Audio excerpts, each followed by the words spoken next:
everyone. I'm Larry Ridley. Welcome to the NFL on EA Sports. Today's showdown will feature some intriguing matchups, including a pair of safeties roaming the middle of the field. It's the Ravens going up against the Jaguars. For the call, let's send you out to the broadcast booth, where we'll join our commentators, Brandon Gaudin and Charles Davis. Larry, first opened in 1995. There's a look inside Everbank Field here in the River City of Jacksonville, Florida. This crowd excited to see their Jaguars as both teams emerged from their tunnels a moment ago. We are just about ready for football as the Jags get set to match up with the Baltimore Ravens. And a welcome in, everybody, with Charles Davis. I'm Brandon Gaudin, and Charles, so much gets made about offensive comparisons. Here's a matchup where the defenses may just take center stage. Yeah, we're usually talking about guys scoring touchdowns. How about the guys who prevent them and change the momentum of the game when they take the ball away? I love those ball hawks in the secondary. People after my own heart. The children will groan. It's the final weekend of summer, but we've got the NFL, and we're underway on EA Sports. To return it is Corey Grant. And a good return as he'll be stopped just shy of the 30-yard line. So here's the first drive now for the Jags. They'll be led out by their quarterback from Central Florida. It's Blake Bortles. And, partner, this is a young man who's got it all. Big, strong arm, strong-legged runner when he decides to take off with the football. But it hasn't all come together for him because he's thrown way too many interceptions in his career.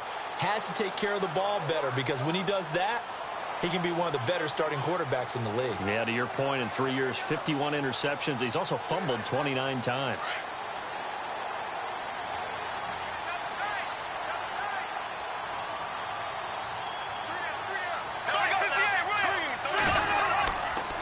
Now the rookie first rounder from LSU, it's Leonard Fournette. And he's going to lose yards. They take him down at the 26. It's a loss of 2 there, bringing up second down. Okay, there's a tone setter. First play from scrimmage, stuff him in the backfield. You know what they were doing last night in the hotel room? Visualizing exactly that. That's what they were thinking about. Making that play, having leverage, lower than the offensive lineman, getting into the offensive backfield, knocking someone down. Just what you said, setting the tone early for this game. Jeez, you are fired up. When I see a play like that, I can't help it.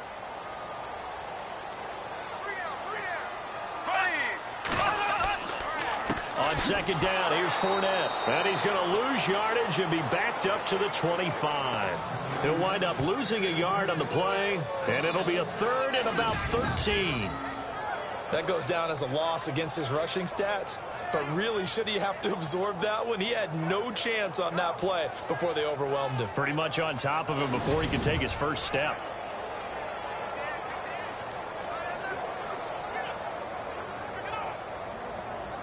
And this opening drive not going to plan. This is now 3rd and 13.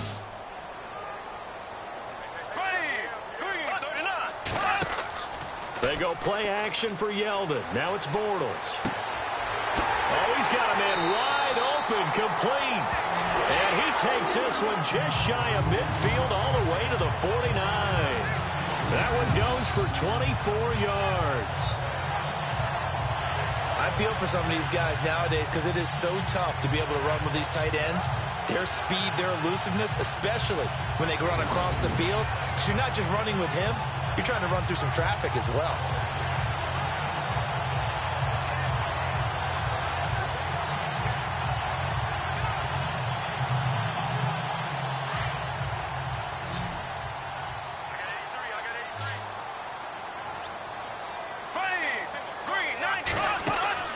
Bortles now on first down.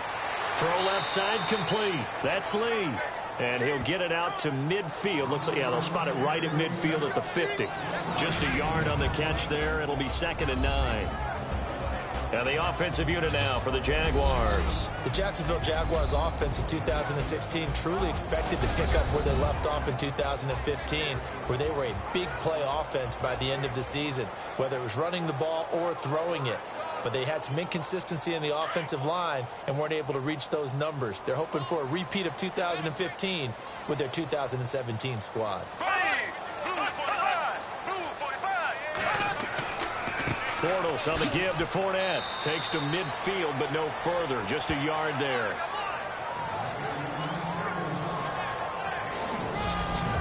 And here are the Raven defensive starters. When talking about the Ravens defense, it's pretty easy to take them for granted, isn't it? Traditionally a top 10 defense. But if you take a closer look at the numbers in 2016, that might surprise you about how good they were during the season. 5th against the run, 9th against the pass, 7th overall. Once again, the Baltimore Ravens, one of the better defenses in the NFL. Now the Ravens bring out an extra defensive back here on 3rd down. Could be a blitzer. From midfield, here's Bortles. And that's complete to Lewis. And he'll get this one down near the 20-yard line. A big 3rd down conversion with a gain of 28. And the game just keeps evolving. Big guys running those corner routes, so difficult to cover.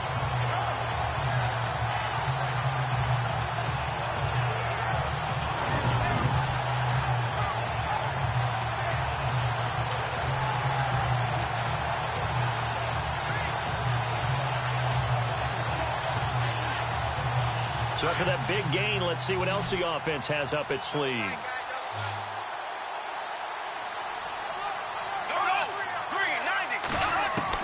On 1st and 10, here's Bortles.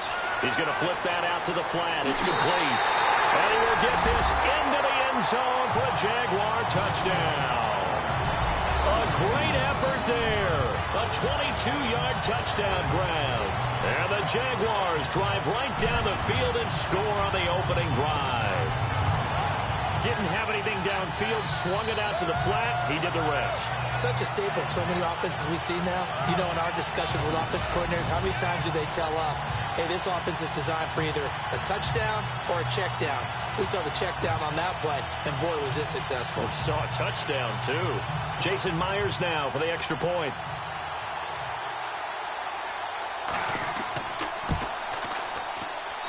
And this is up and good. The score now 7-0 Jaguars.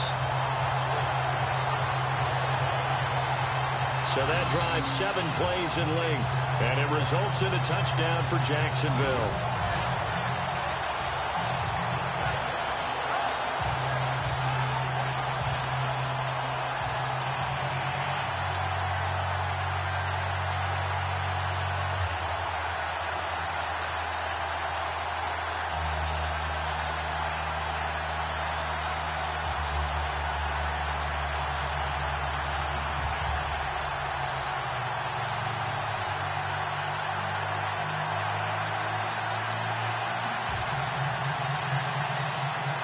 Here's Myers now to kick it away. This fielded a few yards into the end zone. And he'll get across the 20 before he's brought down at about the 23-yard line. So here come the Ravens now, ready to get the football for the first time. They'll be led out by their veteran quarterback, a former Blue Hen out of Delaware. It's Joe Flacco. And what a career it's been for Joe Flacco. Began his college career at Pitt before transferring to Delaware, and boys, he carried it over into the NFL. 4,300 yards passing in 2016, a career high.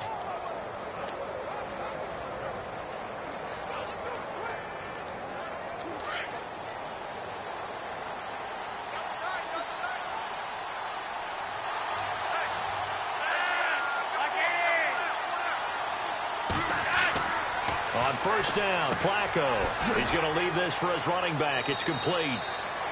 And he'll get to the 29-yard line, brought down there. Call it a gain of 5. And that'll make this a 2nd down. And we get a quick peek at the Ravens starting offense. This organization's identity for years has been its defense. But if you take a closer look at the offense in 2016, better than you might think. 17th overall. 12th in passing. They're looking to take the next step now to becoming a top 10 offense in the NFL. 2nd down now after the pass completion.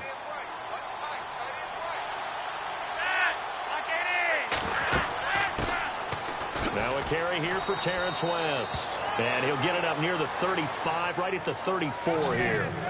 They get 6 on the pickup there as the drive will continue.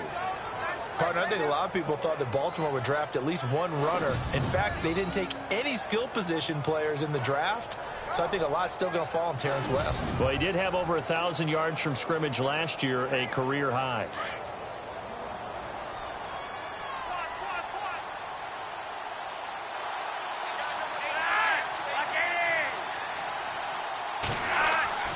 First and 10, and Flacco looking to throw. Jaguar pressure and a Jaguar sack. Telvin Smith charging hard for that outside linebacker spot. He gets in to drop him for a loss of 12. He was trying to keep his eyes downfield. Nobody came open. He's trying to do everything that he had been taught, right? Every bit of the technique. But if no one's open, there is no technique except make sure you hold on to the ball as you go to the ground when you're getting sacked.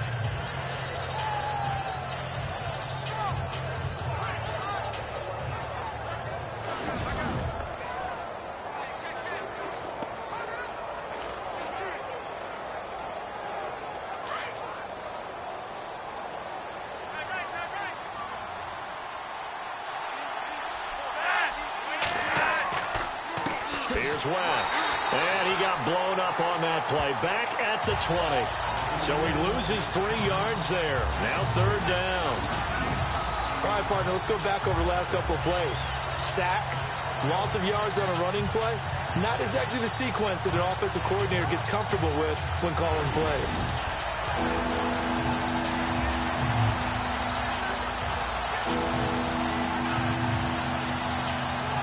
Need something from deep in the bag of tricks here after 1st and 2nd down went backwards. It's 3rd and very long. Flacco from the gun. Under pressure, and Flacco's going to be dropped. Calais Campbell coming in to drop him for a loss of 8, and it'll be 4th down. Calais Campbell, all 6 feet 8 inches of him, signed away from Arizona in the offseason. He's going to be a mainstay, the defensive front for Jacksonville. 8 sacks last year, hoping to build off that. Those 8 sacks were just one off his career high. Yeah, he's an excellent player, whole lot of man.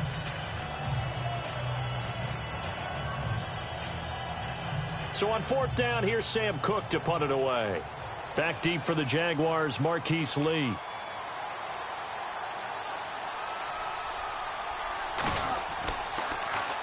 And he'll get this away into the humid Florida sky. Whoosh. So a change of possession here on the punt. And the Jaguars go on offense, 1st down and 10. And here is Blake Bortles as we focus in on him for our player spotlight. And they must have seen something leading up to this one that said, hey, we're going to be able to go deep because they've gone deep with a lot of success. And pick your phrase, pick your code words, your buzzwords, whatever, vertical stretch, deep passes, go routes, right? What's that route you love? What's that route you love? 4 verts. 4 verts. All of it working because they're able to find ways to get deep and for him to show off that big arm. We see some of that big arm right here. He has been great.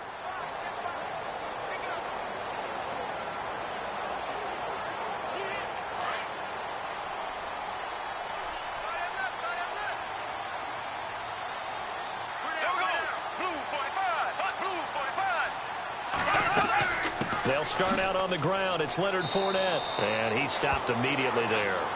Officially no gain on the play, and it's 2nd down. Well, a well-executed blitz, no doubt. Great job by the linebacker.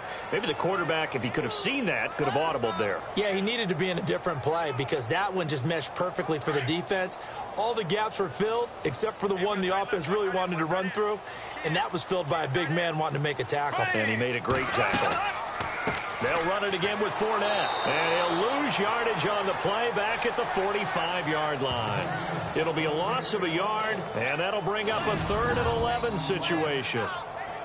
Well, forget about finding a lane there. He barely had time to look up before he was planted in the backfield. Probably fortunate he was able to hold on to the football.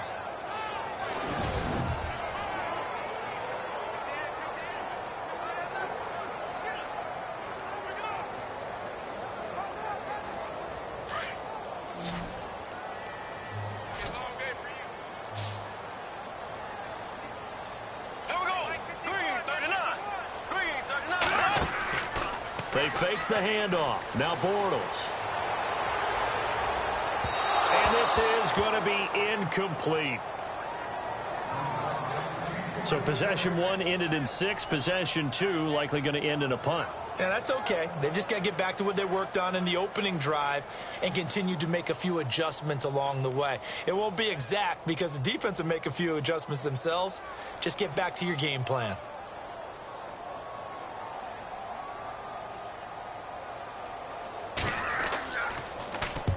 And he gets it away, a directional kick going toward the sideline. And this is going to be ruled out, I think, just inside the 20. Yes, it will. Side judge calls it at the 19-yard line. Here comes the Raven offense now, ready for another possession. The last couple of drives have ended in punts. Maybe the crowd minds that, but you're a defensive guy. You're okay with a couple of punt drives. Listen, I'm the guy that loves a 0-0 pitch game. All right, in baseball, I can handle that going into the 7th inning. I think the crowd, though, they want to see a little bit more excitement. Let's see if someone can break something free on offense and get going. Offense at a premium the last 2 drives.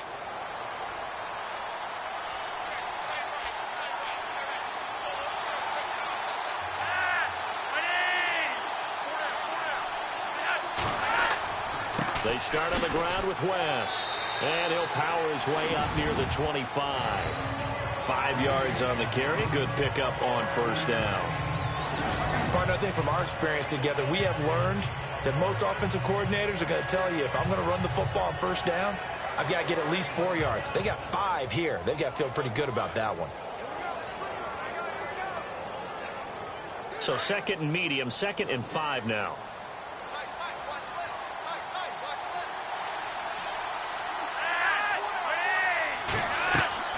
They'll run again here with West. And he'll fight forward to about the 27-yard line.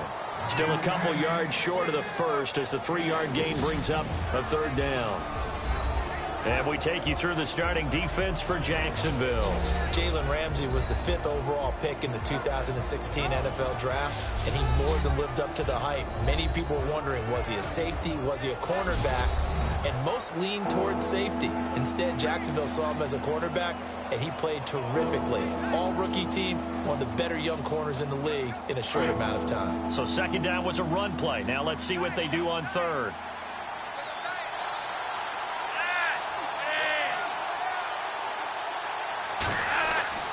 They fake the handoff. Now Flacco to pass.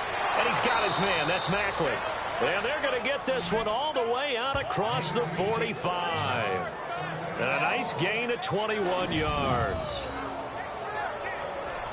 Well, for teams that like to play man coverage, running corner routes can be tough on them because of the ability of getting into it. Sometimes you're squaring it off. Sometimes you're just rounding it. Sometimes there's a fake. Sometimes there's not. That makes it very, very difficult for a DB to stay with it.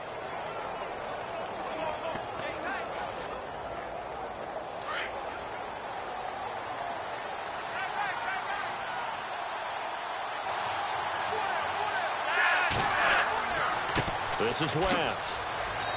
And they'll stop him right on the midfield stripe. Just a yard on the first down carry, so it's 2nd and 9. Nice job by that defensive front there to hold him to a short gain on first down. Well played, I must say. Yeah, only getting 1 yard. There was no room to run. See if they stay on the ground for 2nd down.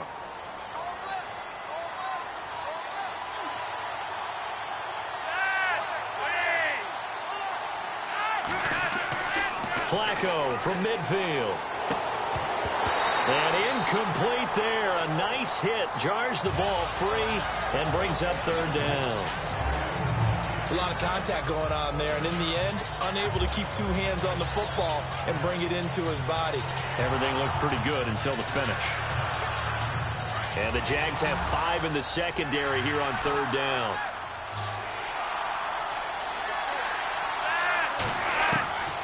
From the gun, Flacco. And incomplete. The contact made the ball roam free and brings up 4th down. It's a great job by this secondary. When I watch them, they remind me of elite defenders on a basketball court, right? They want to contest each and every pass. Great contest on 3rd down to bring up 4th. Here's Sam Cook now. He'll boot it away from about his 35.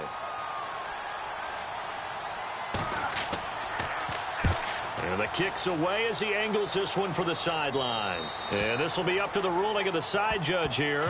He says it crossed out of bounds at the 16-yard line. And the Jaguars getting set to go. And they're coming off a 3-and-out, my friend. I think they've got to look at that play sheet and go to a spot that they haven't gone before. Time to shake things up a little bit to try and get this offense moving. Okay, so how do you do that? How do you shake things up?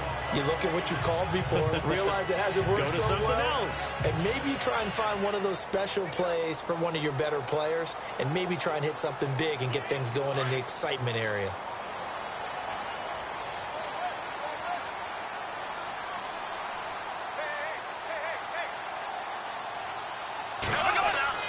Throwing on first down is Bortles. And complete to Lewis over the middle. Look at the big man rumble. He's at the 30. And he finally goes down, but not before reaching the 21. A big play there on the catch and run. 63 yards. There will always be a place for methodically marching the ball downfield. But when you can pick it up in big chunks and strike like that, have explosive plays, that's often the difference in winning and losing. Those types of plays that can knock a defense off balance, that'll drive a team towards a victory.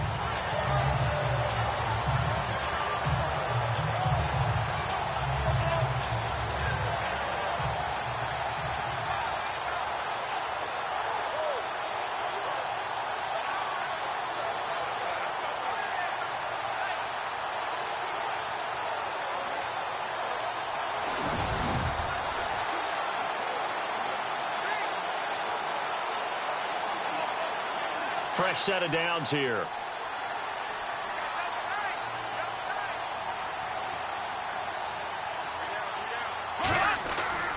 Now Leonard Fournette. He's to the 10. And brought down, but not before they get it inside the 10 to the 7. A nice pickup of 14, and it moves the stick, sets up a first and goal. And Leonard Fournette impressing there with that run. It's hard to believe that no Jacksonville Jaguar has broken 1,000 yards since Maurice Jones-Drew in 2011. I think Leonard Fournette could be that guy. Even with the ankle injury last year at LSU, still averaged 6.5 yards per carry. And absolutely intimidated opposing defenses. A lot of guys simply didn't want to tackle him. And now inside the red zone, the offense will operate.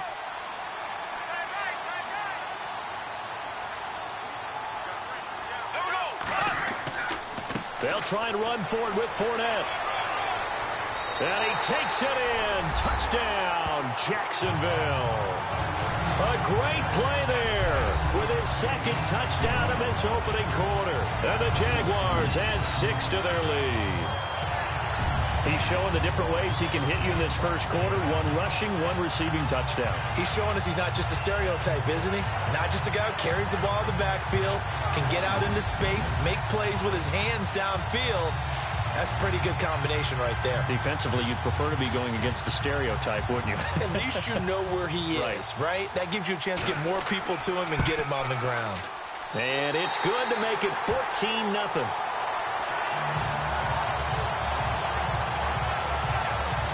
So they only needed 3 plays on that drive. And in the end, it's capped off by a 7-yard run.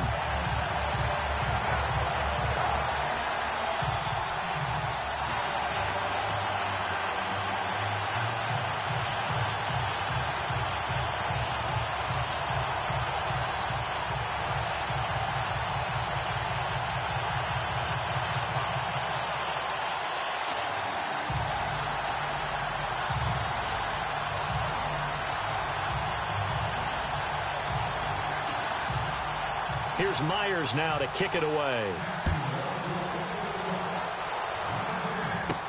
This is fielded at the goal line.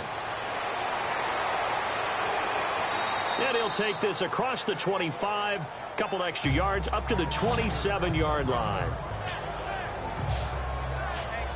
And now here come the Ravens. Already down 2 touchdowns here in the first half. This becomes a pretty important drive, doesn't it? It certainly does, and a lot of teams script plays. We know that, right? They have a script to start the ball game, and typically those scripts go between 12 and 24, 25 plays. Down 2 touchdowns early, probably not very deep into their script. I think that they'll stay with it. I don't think they'll abandon it just yet and try and generate some offense on this drive. Anything. At least 3 points, get that 0 off the board. They look to throw on 1st and 10 with Flacco. He's got it to Williams. And they'll get it up just short of the 45 at the 44. 16 yards on that one at a Raven first. I like how they work the tight end on a nice little under route there. And if you're going to give him that much space, he's not going to catch the football. He's going to run away from you a little bit, and that's exactly what he just did there, picking up extra yardage.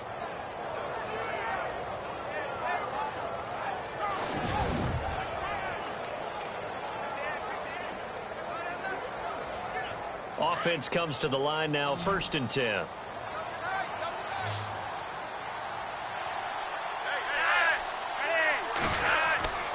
They go play action here on 1st down. And no escaping this time as he'll go down. They got him for a sack. Paul Puslosny in from his linebacker spot. He's able to drop it for a loss of about 10. I'm starting to feel for that quarterback back there. I mean, you know me. Normally, don't have a lot of empathy for the QB, right? In this case, definitely. He's been under constant duress this entire game. I don't know how he's surviving back there. And to think, there's still a long way to go in this football game.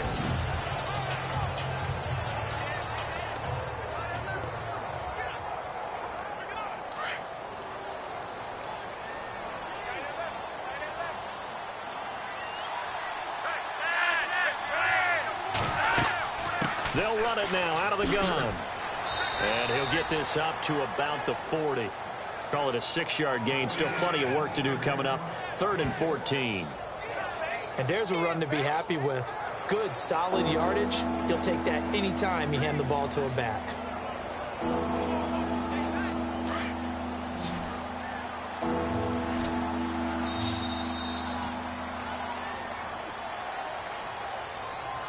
And before they can run another play, the clock hits triple zeros. And time is up on the first quarter. 14-0 is our score. More from Jacksonville after this. The NFL on EA Sports is presented by Snickers. You're not you when you're hungry. Snickers satisfies. Second quarter now. Brandon Gaud and Charles Davis with you. It's the Ravens who have the football. They do, however, have a tough 3rd and long coming up.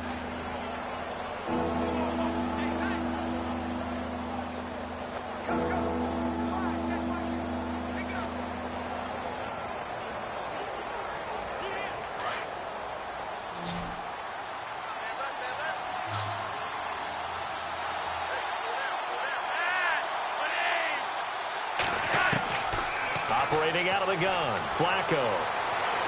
And the Jags get to him as down he goes. Avery Jones in there to drop him for a 6-yard loss, and that'll lead to a 4th down. The amount of sacks that they've absorbed in this game is absolutely extraordinary. Let's just face it. This offensive line, flat out, cannot handle this pass rush. It's been demonstrated time and time again.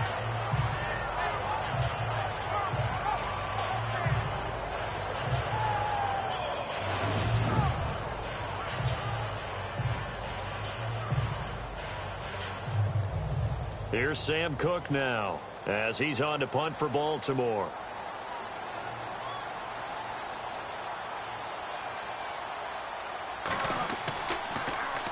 And he gets this away, and look at this. This is a good one.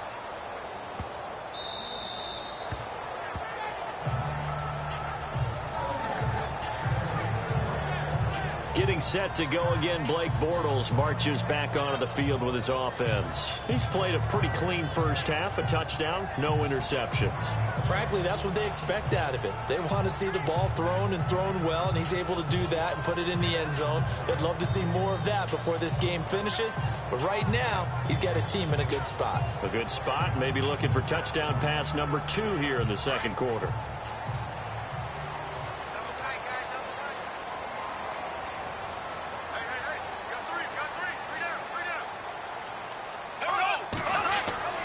They begin with a run by Fournette. Fights forward for only about a yard up to the 21. That was a really nice play, able to stack that one up. When they get back in the huddle, he's got to tell his guys up front, great job. They kept people off of him, allowed him to run free, and make the hit on the runner. Filled the gap nicely, kept him to just a 1-yard gain.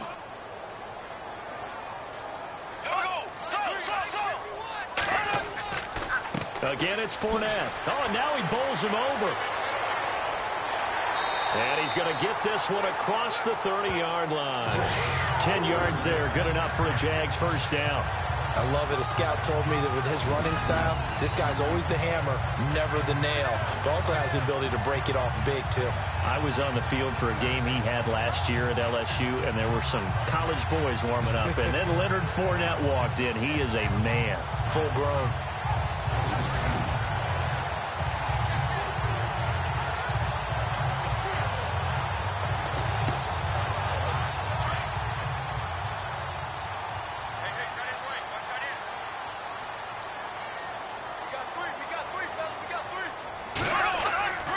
Fournette, a first down carry. And there just continues to be nowhere to run. He's bottled up again at the line of scrimmage. No gain on the play there. Second down. And as a defensive end, getting off the ball quickly, swarming to the football, making a tackle. That's what we saw right there. Yeah, and that's what their job is. And really, a lot of the time, they have to throttle back a little bit in the run game because you know those defensive ends, they're like in a sprinter stance. They're just headed straight for the quarterback. That was good recognition on that play to hold him to no gain. Bortles going to run the draw with Fournette. Absolutely nobody fooled there. He's going nowhere fast as he's stopped behind the line of scrimmage. It'll be a loss of 1, and that's going to lead to a 3rd and 12. As a guy carrying the ball, your eyes are going to direct your feet, and you're hoping they carry you to the open spaces. But it's awfully difficult at times because you have so many things you have to look out for. Where's the line blocking? Where's the traffic coming from? Tough to find open spots. The Jaguars on 3rd down. They've been okay, 2 for 3 thus far. This is 3rd down and 12. Now a play fake. Bortles. And he's got it to Burns. And he's taken down, but not before he gets this into enemy territory across the 40. A very nice pickup of 33 yards. They hit that crossing route really well. Excellent timing, puts it right on him, and he keeps running. Yeah, turned it upfield for good yardage.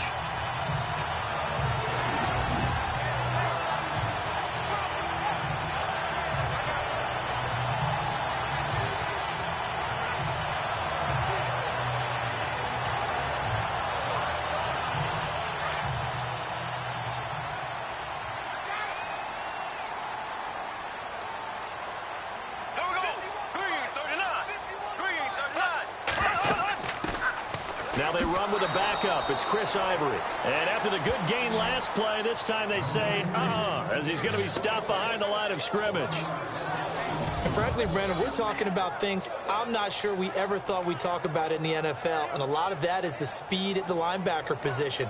A lot of these guys in college, they were safeties. They moved them up to outside linebacker to combat the spread offenses, and now we're seeing it in the NFL. Those same guys using their speed to make plays in the backfield, similar to that one.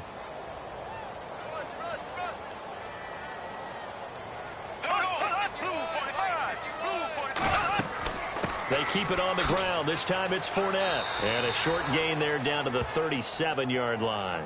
1 yard, the official pickup there, so it's going to set up 3rd and 9.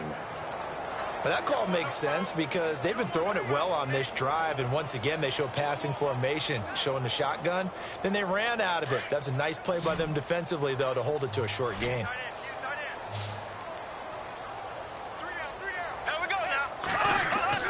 Throwing his Bortles on 3rd down. Able to push his way through, and that is incomplete. When we talk with people about what we think the most important quality for an NFL quarterback to possess, what do people usually say? Arm strength, and he showed the arm strength there. Yeah, pretty good bullet pass he threw, but he wasn't accurate, was he? No. Listen, you like mobility, but accuracy, first and foremost, is what a quarterback needs. He didn't possess it on that play. And this is off target to the left. Didn't get there anyway. It's no good. And this score will stay right where it is. Well, this winds up an empty possession. Everything looked okay. He just never got the ball on target. And knowing him, he'll be disappointed with that effort.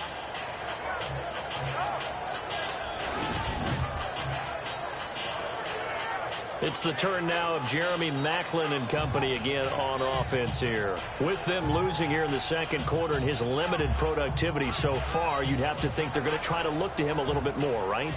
I would guess you would start to see maybe some quick screens, some hitches, anything to get the ball in his hands quickly and let him try and do some damage after the catch.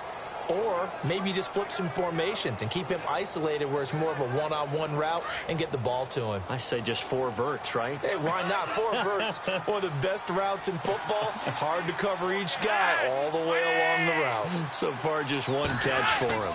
They begin here with a run by West. And he's going to be met at the line of scrimmage and taken down. No gain on the play. It'll be second down.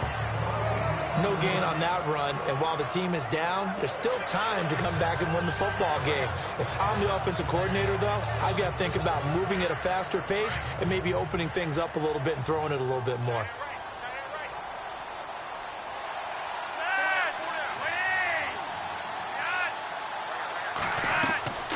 On the ground, it's West again. And a minimal gain here as he's up to about the 47-yard line. 2 yards on the carry there, and it's going to lead him to third down. I do know from experience that when you slow down someone's running game, you're now doing the dictating on defense. And guess what? Now you're getting ready to tee off on their quarterback because they have to throw it all the time. But you still have to be alert for the draws and other plays of that nature to make sure you don't get hurt.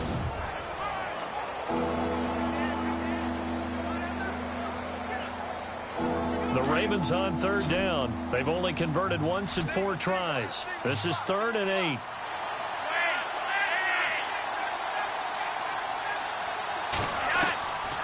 Now Flacco. Jaguar pressure and a Jaguar sack. Calais Campbell in there to get him his 2nd sack now of the afternoon. The amount of sacks that they've absorbed in this game is absolutely extraordinary. Let's just face it. This offensive line, flat out, cannot handle this pass rush. It's been demonstrated time and time again.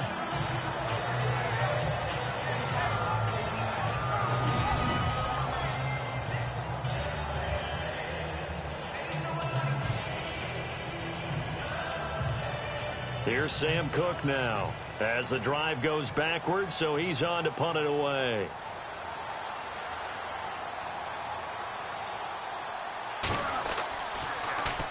He steps into this one, and this is a rocket.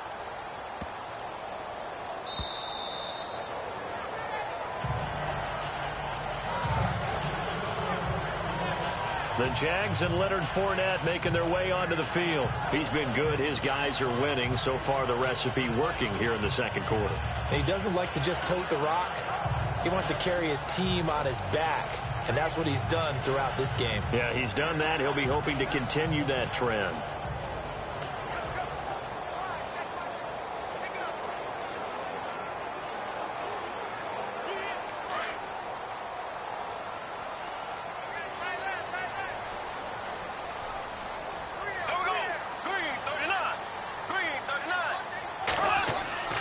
They'll run with Fournette.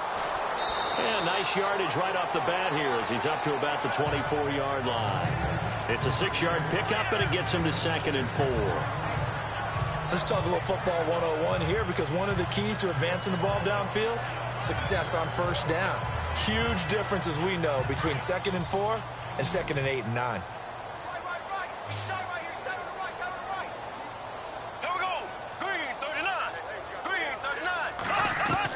Now Bortles throwing on 2nd down. Throwing over the middle, but it's incomplete. One thing I have learned, receivers don't mind high throws so much to the sideline, but do that over the middle to them, and not only are the DBs going to throw a little verbal trash their way, when they get back to the huddle, they're going to have a few words to say to their QB, aren't they? Yeah, hung out to dry a little bit there on the high throw. Luckily fell incomplete.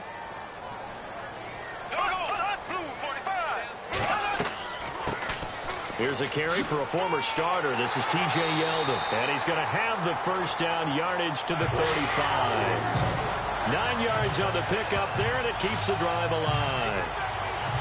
That's quite a spot there for his first carry of the game, but obviously they had plenty of faith in him, didn't they? No question about it. And here, why not go with the fresh legs? Able to push forward, pick up that first.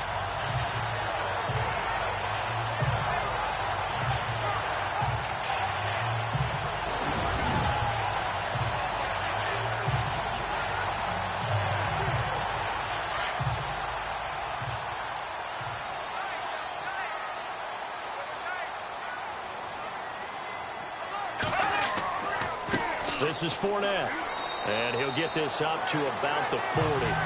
5 yards is the tally on first down. That brings up 2nd and 5. Frustrating for a defense, energizing for an offense. Finding a way to create that type of yardage in your running game, that'll make the guys carrying the ball very, very happy.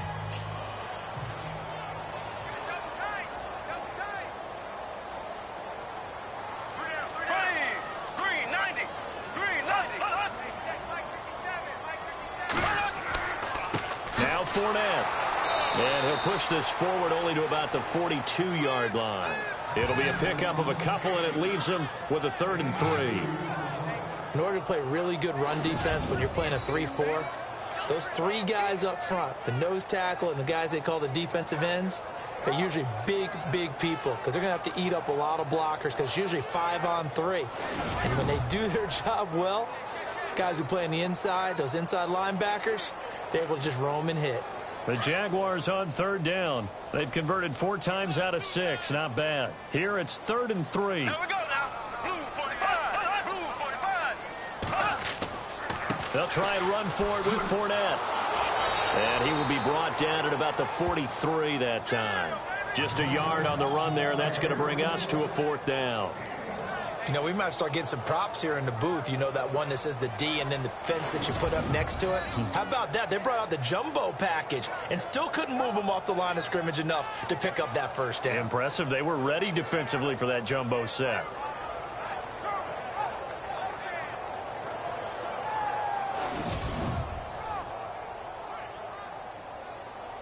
Here's Brad Nortman now as he'll punt it away for the 2nd time.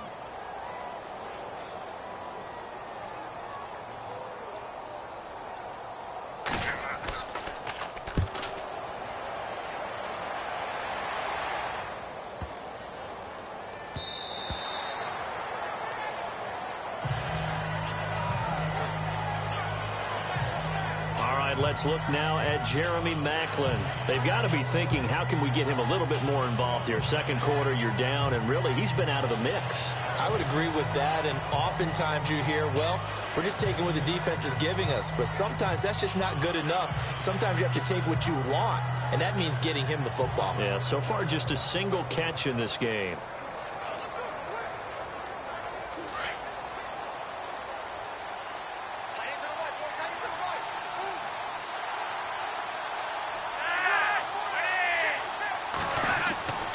The drive begins with a handoff to West. And he takes this one just shy of midfield all the way to the 49. A big run there, 29 yards and a first.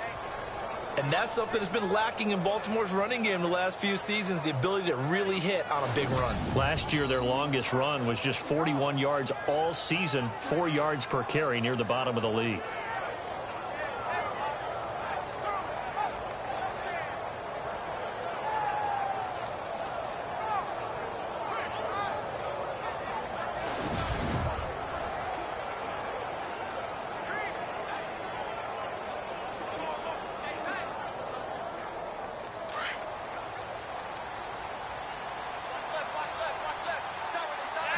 False start's going to push him back, but these days, how hard must it be to be an offensive lineman? It's very hard, Brandon. You've got defensive linemen flinching, trying to draw you offside. You've got the loud crowds, and there are just so many super athletic players on defense now that you have to deal with each week. But through it all, these guys just sit in there for 4 quarters and slug it out.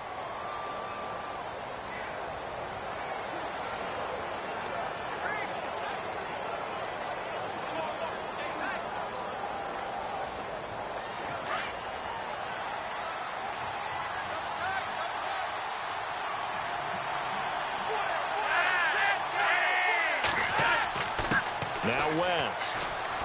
Oh, and now West lost the football. It's out, and the Jags grab it. And his guys are going to get the football at their own 47-yard line. Often on fumbles, you look at the guy who coughed it up and say, geez, what did he do? But, hey, let's tip the cap to the defense here. Not a problem at all, my man. I'm not even going to tip it. I'm going to doff my cap to him. Congratulations. Big-time play. Knocking it free and creating something good for your team.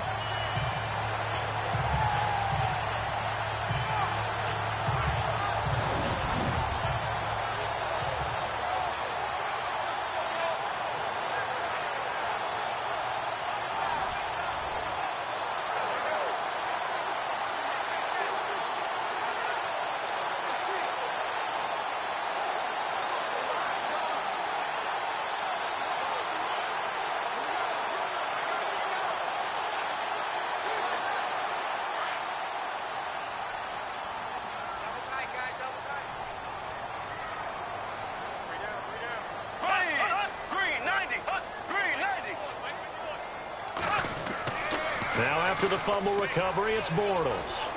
Airing it out for Hearns. So they took a shot on first down, but couldn't connect. Had the right idea there, trying to throw it to the sideline, but he led him just a little bit too much, trying to get it out to his receiver. Ends up falling to the ground, incomplete. So 2nd and 10 here.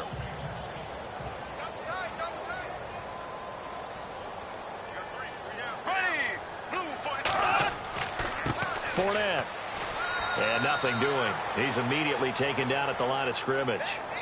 Calling no gain on the run there, and now they'll be looking at a 3rd down. Well, he was stopped on that play, but he's had plenty of carries all afternoon. Every now and then the defense is going to win one, but I don't think they'll shy away from handing it to him the rest of the game. The Jaguars on 3rd down. They've hit 4 of 7. This is 3rd and 10.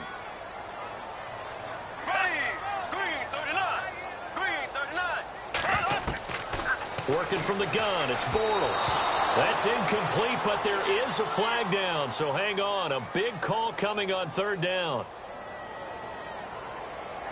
Holding offense.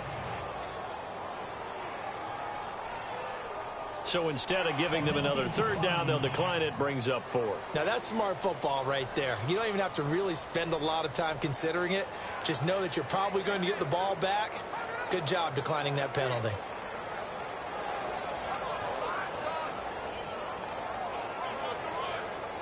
Here's Brad Nordman now as he's on to punt for Jacksonville.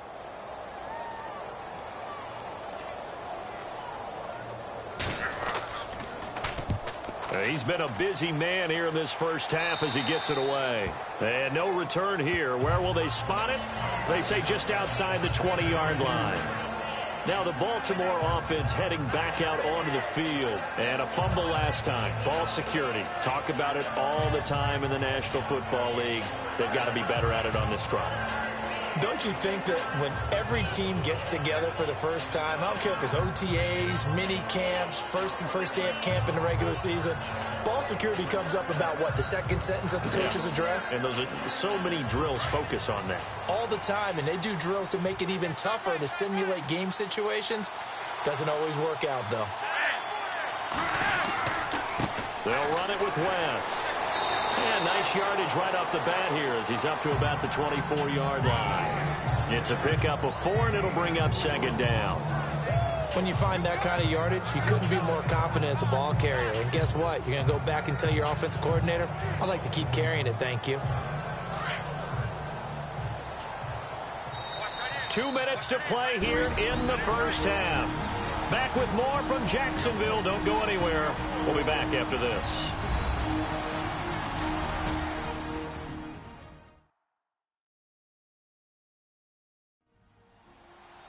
We're just 2 minutes away from sending you to Orlando for Larry Ridley and our EA Sports Halftime Report, so don't forget about that coming up shortly. Yeah, it wouldn't be a halftime without him, and we thank him for doing the highlights. Let's go get a snack.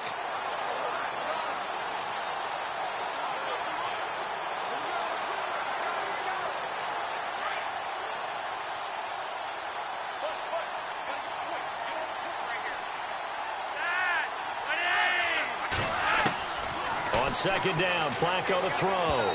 Throwing over the middle, and it's incomplete. Ben Watson was the intended target, and it'll bring up third down. I tell you, Brandon, this defense is playing with some confidence. Haven't allowed a point yet. Flying to the football. I'm telling you, it's almost 11 to the ball on every snap. Another nice job there to force an incompletion. The Ravens on third down. Just 1 for 5 to this point. This will be 3rd and 6. Flacco. Underneath to Allen. And he gets it to the 34. Good enough for the first. 8 yards on the pickup there, and it moves the sticks. 1st and 10 here for Flacco. To Allen on the dump off. And to the 42-yard line here and brought down there. They'll give him 8 on the play, and it'll bring up a 2nd down. Fake to Allen. Here's Flacco. And out of bounds on the other side of midfield across the 45. The Raven passing game getting in sync. Another 1st down. Thus far, it hasn't been a real fun half for them, but a play like that may get them off the schneid a little bit, get them loosened up and moving. Kind of seems like they've been sleepwalking and still sitting on 0 points. And it's not always making an adjustment. Sometimes it's just going back to what you know can work and finally getting it done.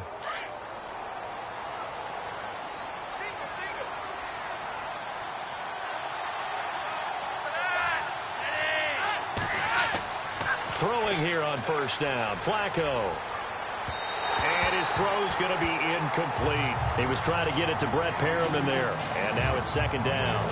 The one thing that I've liked defensively is that they've shown him a lot of different looks here in the first half. They've come after him. They've sat back.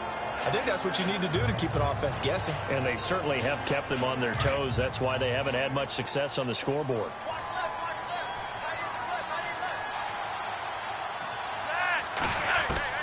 Flacco to throw again on 2nd down. That's caught out left by Perriman. That catch good for 5. It's 3rd down. What terrifies defenses when they see slant routes thrown is that the receiver is on the move, and oftentimes he catches it and gets upfield. That's a really nice job rallying to him and stopping him for a minimal gain.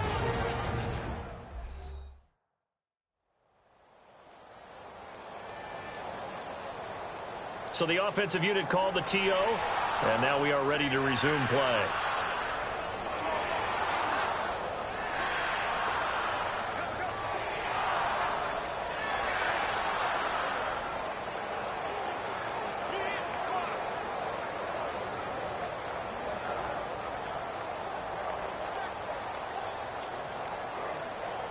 The Ravens on 3rd down. They've converted just 2 for 6 thus far. This will be 3rd and 5.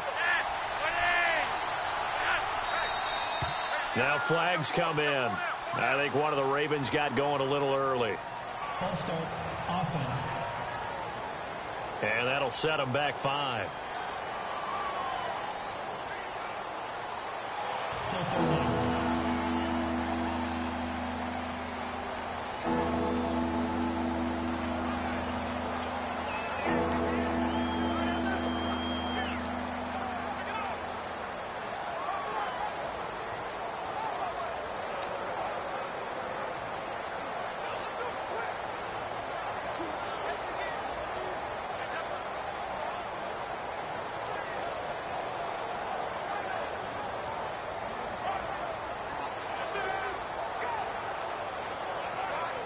So still a full 10 yards to go here for the offense on 3rd down.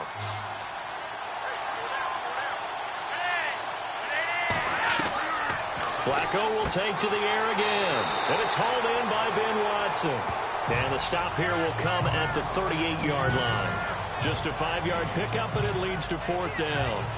One hallmark of good defenses is understanding the game, understanding positioning, and tackling immediately in the secondary after catches. I think we just saw that on display right there. Got to him before he ever had a chance to think about turning it upfield.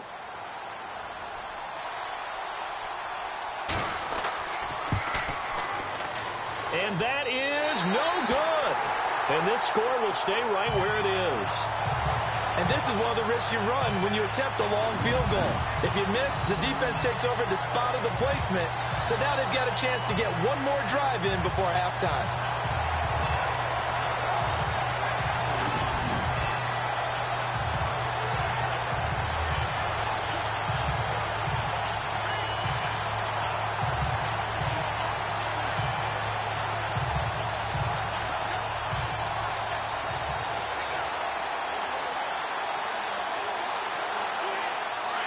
And on the outside, they're playing press coverage.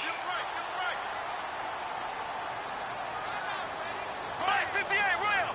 Black 58, rail! On 1st and 10, here's Bortles. And that'll be incomplete with 11 seconds remaining now. Marquise Lee, the intended target. And that'll bring up 2nd down. And you just know when that play call came in, their eyes lit up, because anytime you get a chance to take a big shot downfield, that's a lot of fun, and they missed an opportunity.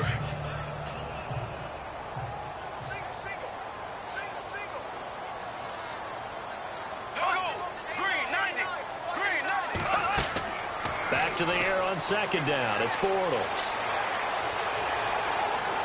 And he'll get it out to midfield. Looks like, yeah, they'll spot it right at midfield at the 50. And with just 4 seconds left in this first half, a timeout call.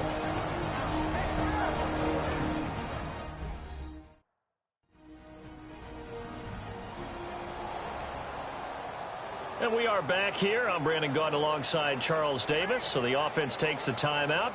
And now we're set to get going.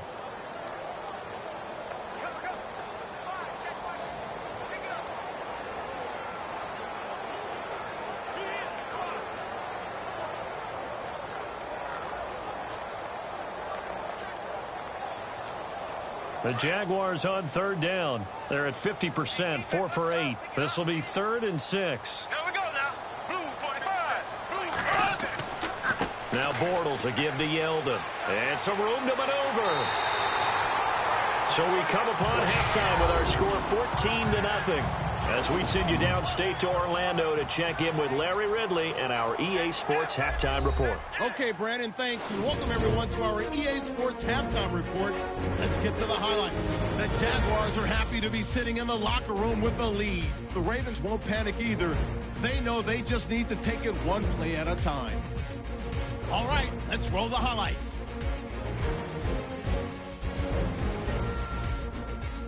Here early in the first, it's Bortles to old reliable tight end Mercedes Lewis.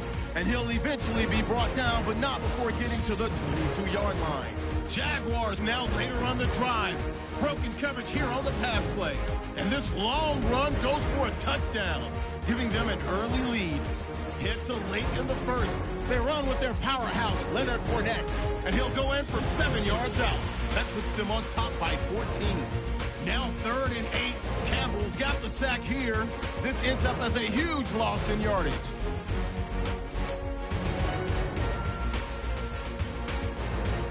So that's it for us at the EA Sports Studio. We'll go back now to Jacksonville for the start of the second half.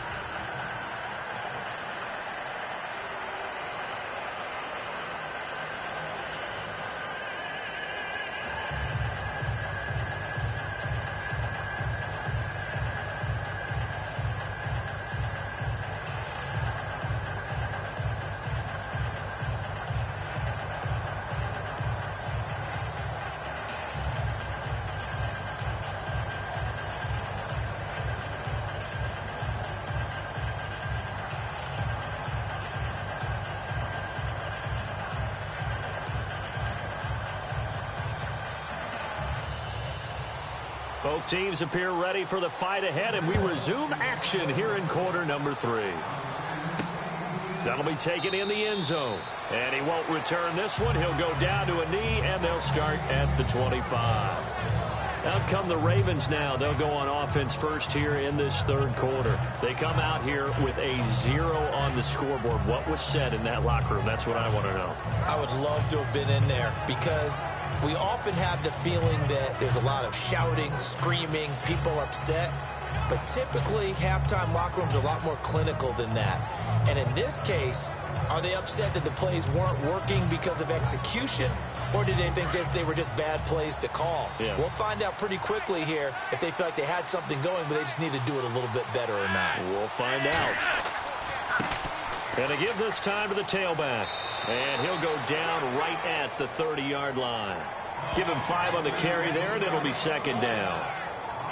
And that's exactly what you want on a first down run. Pick up 5 yards, bring up 2nd and 5.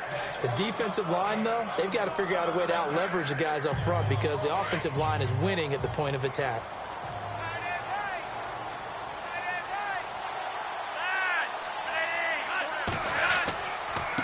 And he'll give it here to his running back. And he'll be tackled at about the 35. After a gain of 5, they'll wind up being about a length of the football short here on 3rd down. Pretty good job defensively. Thought he was going to get it, but they knew where that marker was, and they stopped him just short of it. What it does is emphasize that strategic football and situational football is not just played on the offensive side, is it? Defense understanding, as you noted, where the first down marker was and making sure they didn't get there. And he couldn't hang on to it through the contact. Incomplete. Another drive comes and goes. Still nothing on the scoreboard. Yeah, and when the second half comes, you know, it's real easy to get discouraged and wonder if you're ever going to get things started. You just got to fight through it. Got to keep pounding away. Here's Sam Cook now. He's been one of their few bright spots so far.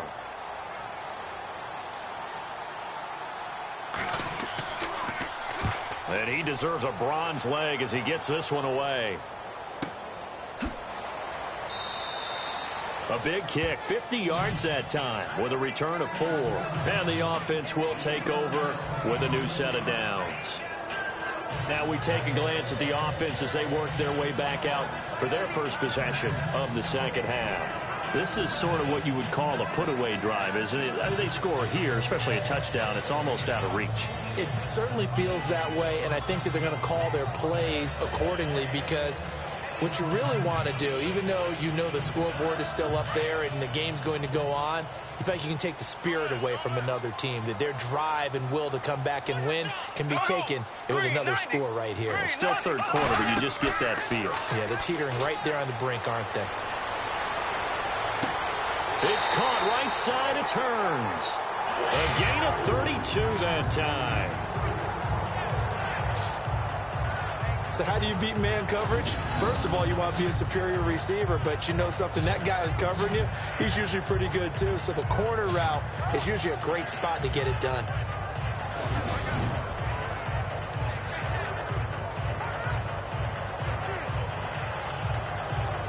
So the offense has it 1st and 10.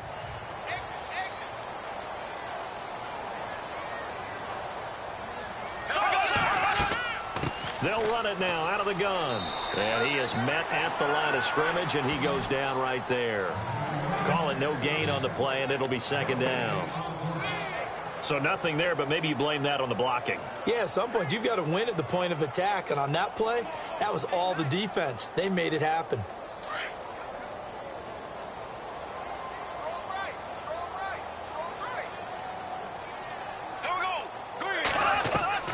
On 2nd down, here's Bortles. And incomplete on the deep ball. One of the toughest things about playing defensive back is pattern reading, trying to figure out what they're doing. And on that one, they had the fly, just sending the guy downfield with the in route accompanying it, what people call a dagger route, trying to hit the guy underneath after the clear out. In this case, though, they're not able to get it done. Yeah, they said forget the underneath route. They went for the guy on the fly, but as you said, incomplete. To throw, it's Bortles. And that's complete to Lewis. The 21 yards there as they convert on 3rd. Almost not fair. The big guy running the corner route, being able to lean and push and get to where he wants. So how do you stop it? A lot of times you want to have a linebacker on him, a bigger body guy who can handle him physically. But a lot of times that doesn't work as well because his quickness often wins the route.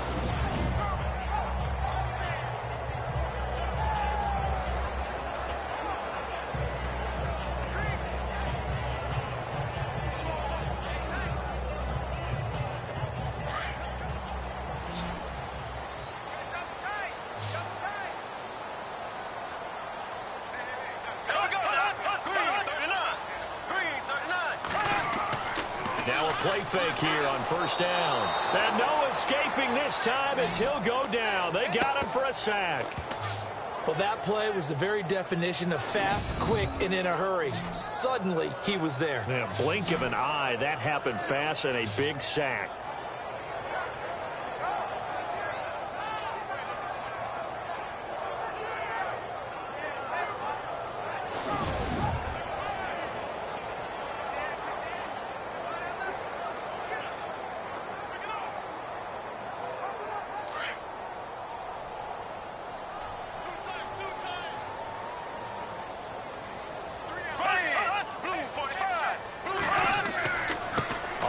It's Fournette. And they only get a yard back there. They'll be left with a third down and long. They're in a pretty good spot right now with a convincing lead. I think this is where they put on the boxing gloves, start to try and pound them into submission. And the offensive line, they've controlled this game. I don't see why that trend would change now. The Jaguars on third down. They're hitting at 60%, 6 out of 10 thus far. This will be a tough 3rd and 18. They go play action for Yeldon. Now it's Bortles. Over the middle, complete. It's Cole. And he gets this one all the way down inside the 15. And they pick up 25 as they convert on 3rd. And that's one of his advantages of a passer, is now with his height, setting back there in the pocket, firing it over the middle, he can really see everything clearly. It is, and I know that other quarterbacks get it done different ways, all right? You don't have to be his height to make a great play, but what he does is he takes away having to make those slide steps in the pocket to find angles to throw the ball through. He just throws right over the top of it because he can see everything, and sometimes that saves time and gets the ball to a receiver quicker. Fournette on the counter. And he'll get this one down to about the 10-yard line. A gain of 3, second down. Some of the most unselfish players on any football team, defensive tackles, because we ask them to just eat up blocks, allow other people to make tackles. But when he can make a play himself, as we just saw there, that's a big day.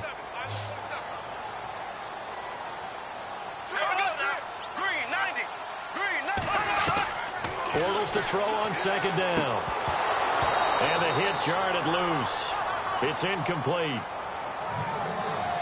That's very well timed there defensively because it's not a bad throw, but the collision came at the exact time he was reaching to bring in the football. Really, really well done. Decent offense, just better defense. I think you're right. The Jaguars on third down. Now, they've converted 7 times and could use another right now. This is 3rd and 7. Bortles going to throw.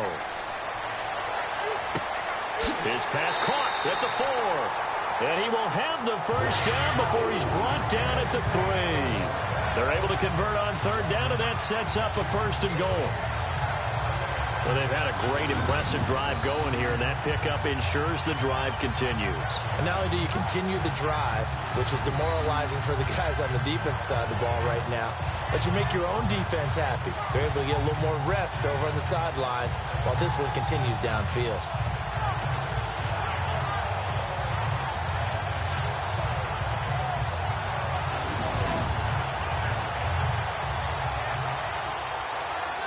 And this seemingly endless drive continues.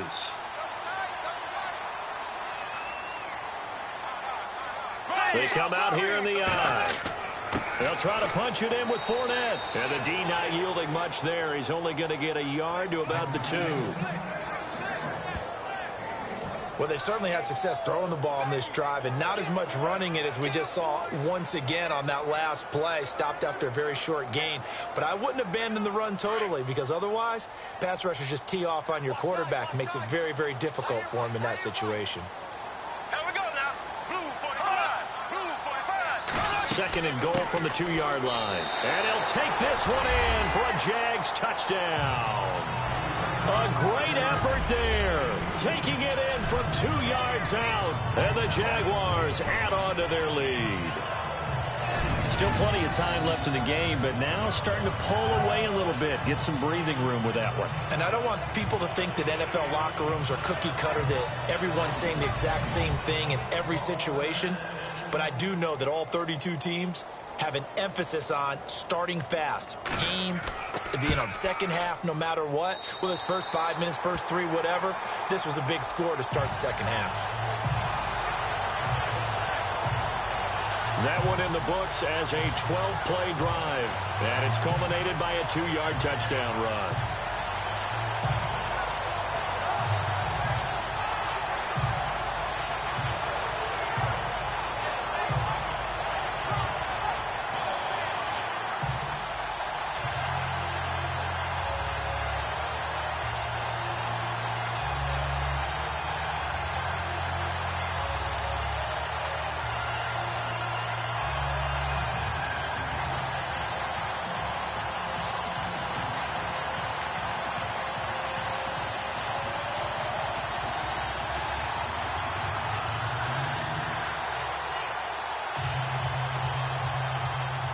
Here's Myers now to kick it away. That'll be taken in the end zone. And he'll elect not to return this one, so they'll bring it out to the 25 on the touchback. The Ravens offense now, they get ready to head back on the field. These guys had to punt their last possession, and that's become too familiar of a refrain. Too many of these drives just wound up going nowhere. Well, you know how in baseball, when the pitcher gets a base hit and he's on base, they bring his jacket out to him to keep him warm? A lot of times the punter goes to the sideline, puts on sweatpants or a wrap over his leg to keep it warm. He might need a massage from the trainer right now from all the work he's getting.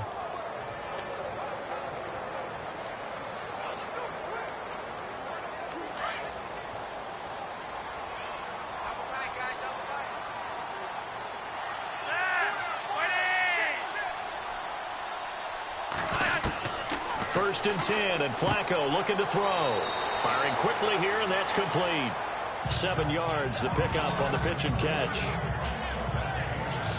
Now that's staying ahead of the chains. Really good pickup on first down, hitting the tight end there. Now it brings up a second and manageable. Just found a hole in that zone. 3 yards to go on second down.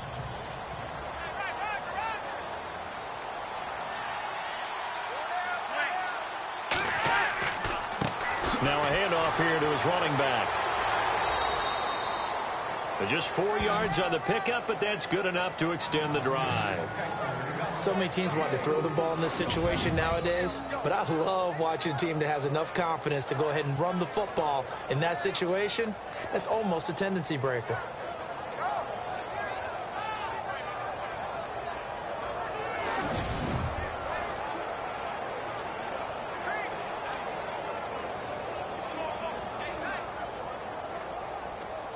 And a new set of downs here after picking up the first on the ground.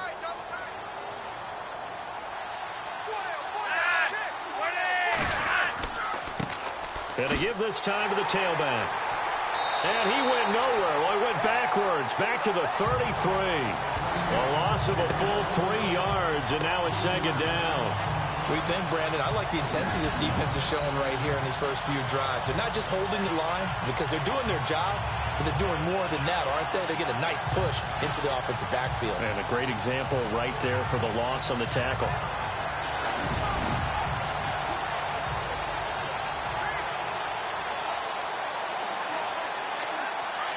Looking to jam the receivers at the line here. Press coverage look defensively.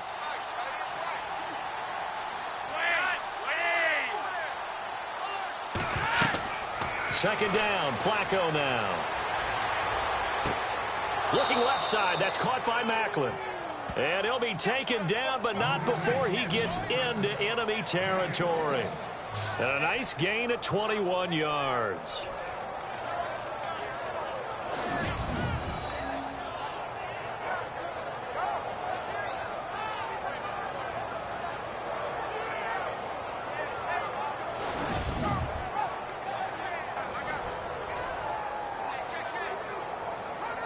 Not that we necessarily see this as being in the cards, but worth noting that 21 points would equal their franchise record for largest deficit overcome.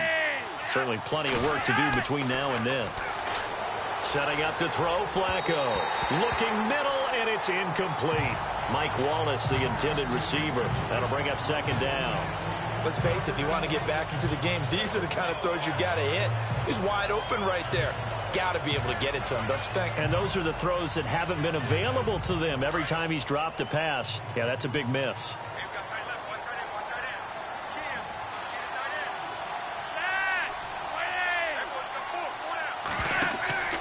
Flacco off play action.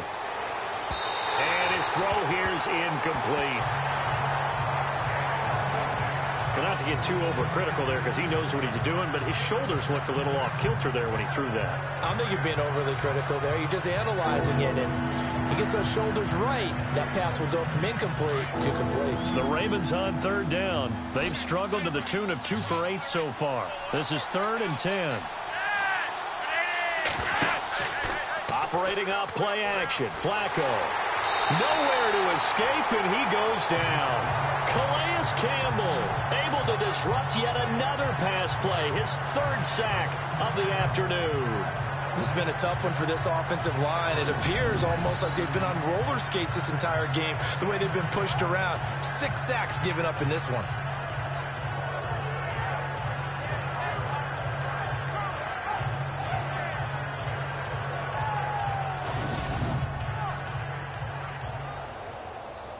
Here's Sam Cook now. He's been terrific so far.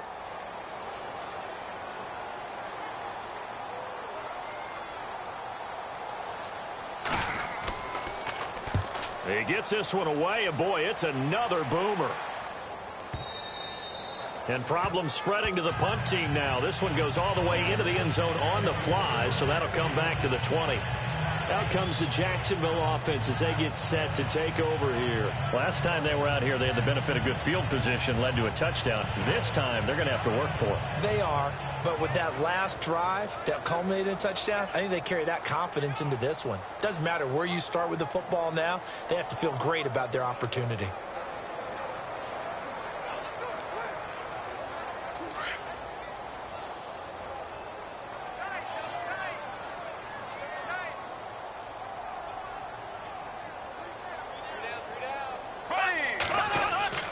They go play action here on 1st down.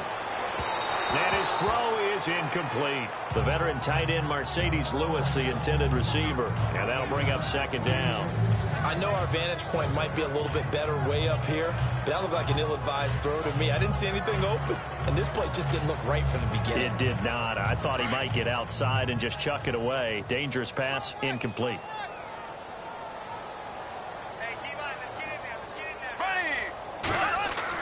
Bortles again here on 2nd and 10.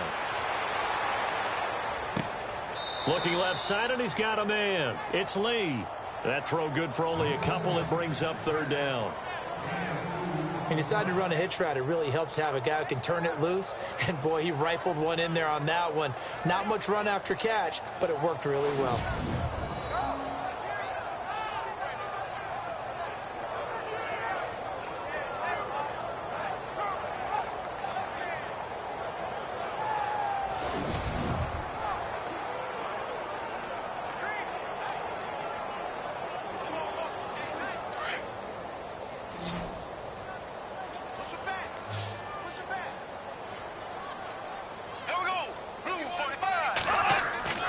Throwing his Bortles on 3rd down. He's going to air one out. He's got it at the 15. And he is taken down deep in Baltimore territory. A big 3rd down play there for the Jags. 67 yards. Now, that play will end up on the highlights, and you'll see it all over the place. But what you won't see, the offensive line that bought the extra time, that allowed for the big completion downfield, those guys made that play possible. So after that big play, let's see if they can catch their defense maybe on their heels.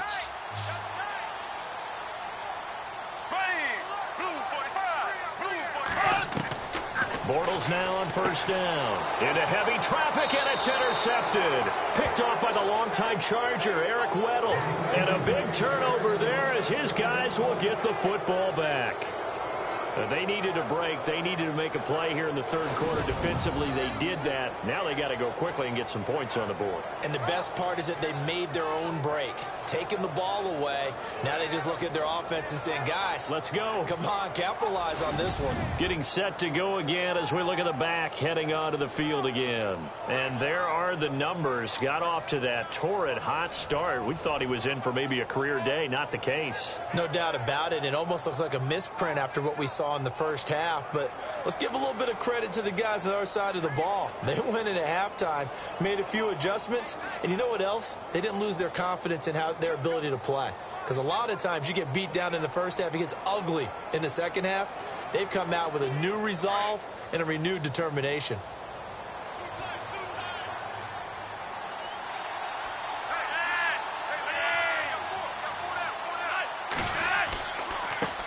And he'll give it here to his running back. And he'll take this up to about the 7 or 8 yard line. It's a 7-yard carry to set them up with a 2nd and 3. Well, both teams practice this situation. And this time, the guys on offense won, and in a very nice way. What a run from that position on their own goal line. Gave them some good breathing room. I wonder now, do you still stack the line of scrimmage, or do you play normal defense? They may have backed them off with that run. Now a handoff here to his running back. And he'll get it up to the 12-yard line here. It's a gain of 4 there, and it gives him a new set of downs. Well, that was a unit that understood exactly where the first down marker was, handed it to their guy who could run it, created some space, and he got there.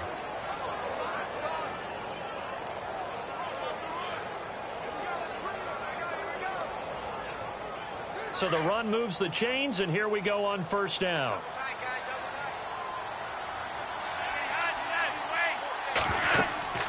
They'll run it now out of the gun. A nice move gets him a few extra. Down just shy of his 20. A solid run on first down. Gain of 7 leaves him with a 2nd and 3. Well, no matter how they phrase it, staying on schedule, staying ahead of the sticks, whatever you want to call it, 7 yards on first down, that fits the bill.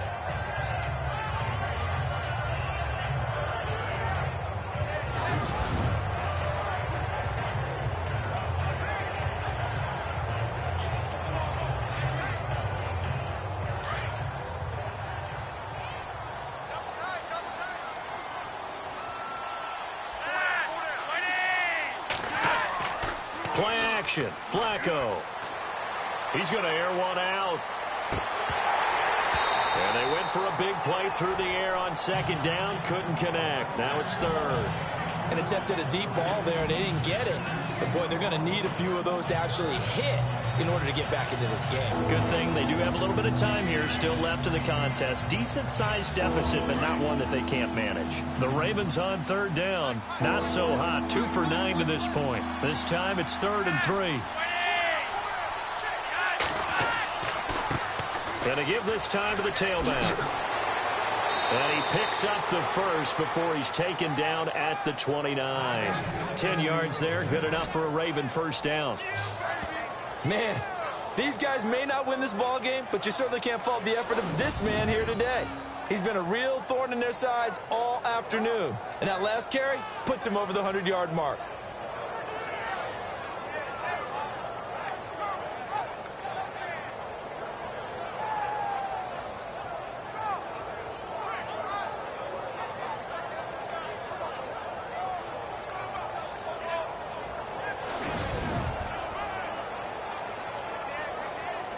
So the run gets them the first, and now they operate with a fresh set of downs.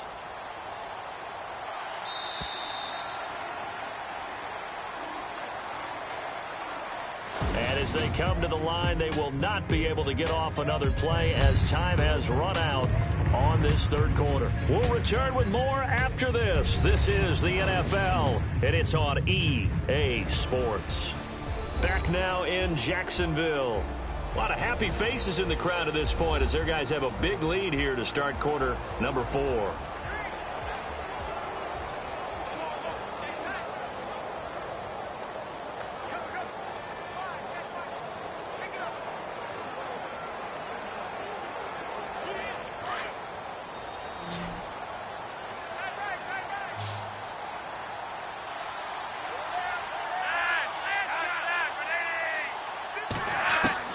They look to throw on 1st and 10 with Flacco.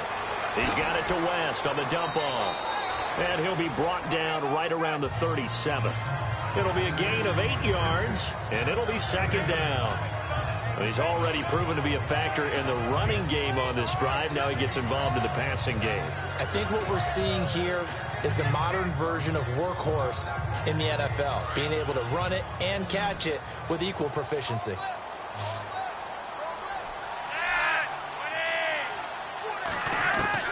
On 2nd down, Flacco to throw. Throwing middle, but it's incomplete. Jeremy Maclin, the intended receiver, and it's 3rd and short. Another wayward pass. You know, things started out poorly in this game, and to be frank, they just really haven't gotten much better. And all that does is embolden the secondary. They feel good about what's going on, and they just play better and better.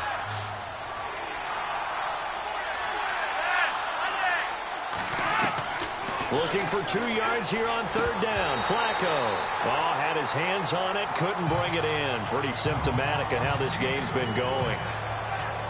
It's been that kind of a day so far throwing the football. It just seems like nothing going right offensively. Yeah, it's a catch that should have been made, pure and simple. And look, everything else that goes into running a good pass route, throw it all out if you don't catch the ball. Been that kind of game throwing the football so far. Nothing going right offensively.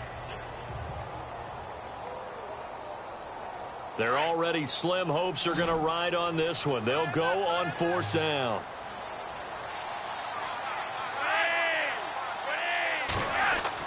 As expected, they're going for it to keep the drive alive. Open man left side is Wallace, complete. Give them 8 on the gain there, and it's good enough for a Baltimore 1st down.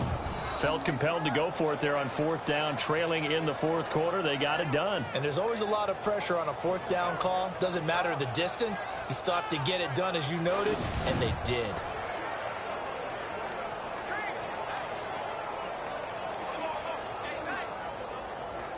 Now this will be the 9th play on this drive.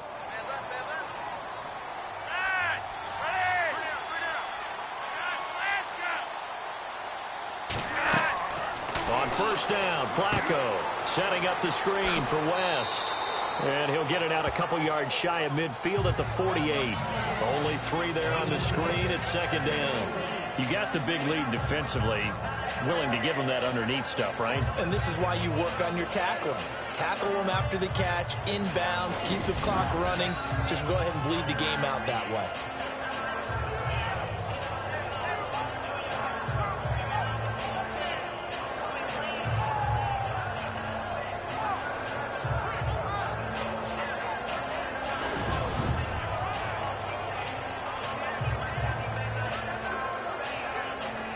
And a really long drive here, and it goes on and on.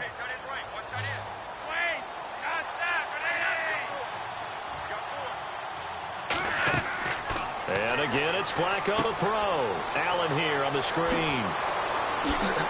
And he's brought down. The Raven passing game getting in sync. Another 1st down.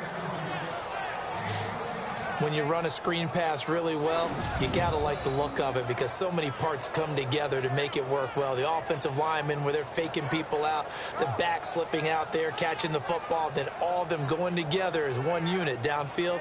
A really nice pickup.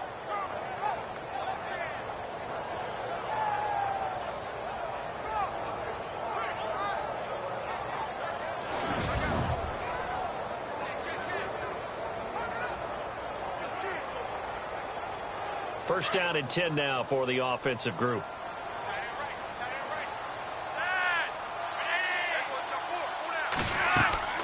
Flacco will take to the air again.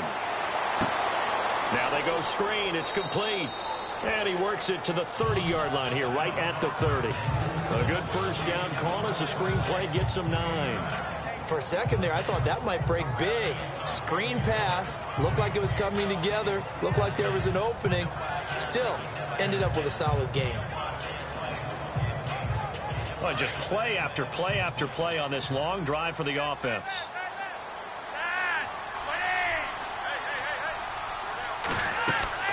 They go pass again with Flacco. Oh, it's a screen pass. That's complete. 7 yards there. Good enough to move the sticks. Everyone's got to be able to catch the football. Doesn't matter what position you play, but if you're on offense, be aware a ball may come your way.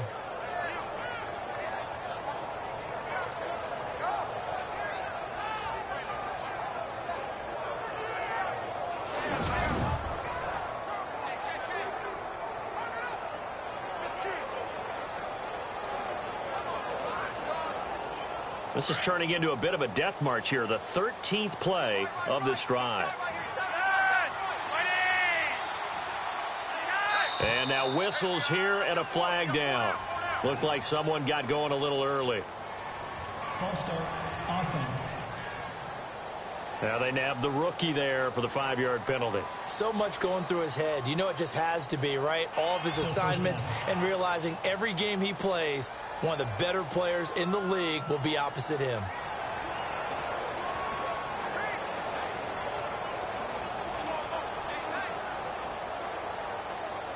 Long drive. The defense just cannot seem to catch a break and get off the field.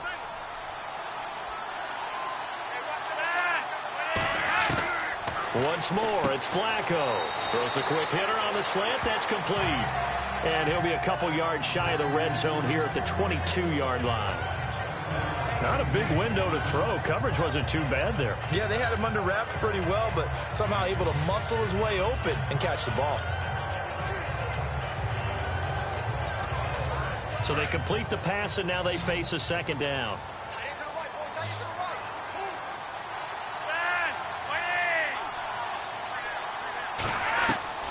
From the gun, Flacco. This will be caught inside the 10. And stopped a few yards shy of the goal line at the 3. The Raven passing game getting in sync. Another first down. Slant route's effective no matter who's running the route and catching the ball. But when you have a receiver of that stature, you have to be a little bit more precise throwing it. You don't have the same catch radius with the bigger targets.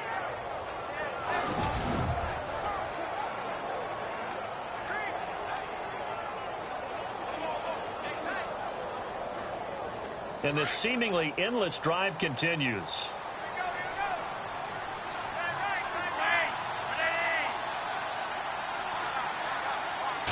First and goal at the 3-yard line now. Now Allen. No dice this go-around. He's hit behind the line and taken down. That's going to go as a loss of 2, and it'll be second down. What a game this defense has played. They're pitching a shutout, so it'd be fun to watch down the stretch to see if their defensive coordinator continues to be as aggressive as he's been all game long.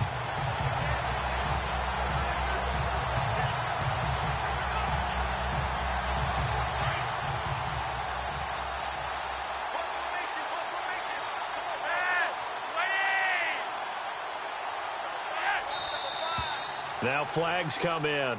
I think one of the Ravens got going a little early. False start, offense. So this will be accepted as it moves the offense backwards. Still second down.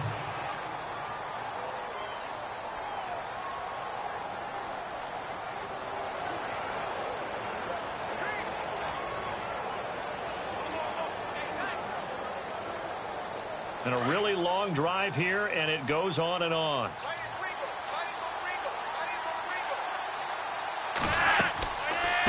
They'll run it now out of the gun. And a short pickup there down to about the 9. Only a yard there, and that'll bring us to 3rd and goal. Partner, I know we're in a goal-to-go situation, but my goodness, think about running the ball here. Not even a thought, is it? Defensively, they're in a prime spot. And I think the defensive guys are probably expressing themselves to them as well. I wouldn't run it here, guys. You might want to try throwing it. 3rd and goal, Flacco. His pass caught at the 4. And he is into the end zone for a Baltimore touchdown. Brett Perriman, a 9-yard touchdown grab. And the Ravens cut into that lead. I know when the highlights are replayed later, we're going to focus on the throw and the catch, aren't we? But how about the guys that allowed him all the time he wanted in the pocket? The big fellas up front. Terrific job protecting him.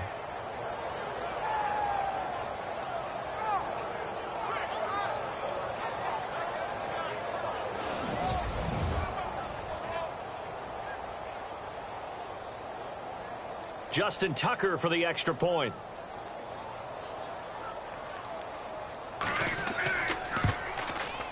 It's up, it's good, and that'll cut the lead to 21-7. So that about as lengthy a drive as you're ever going to see. And it's capped off by the Baltimore score.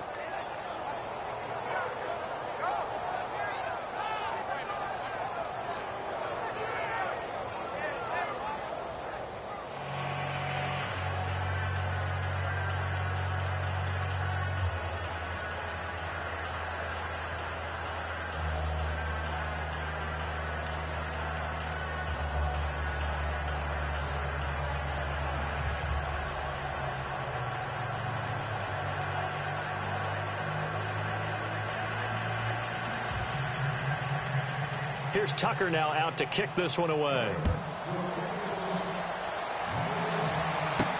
This is fielded a couple yards deep.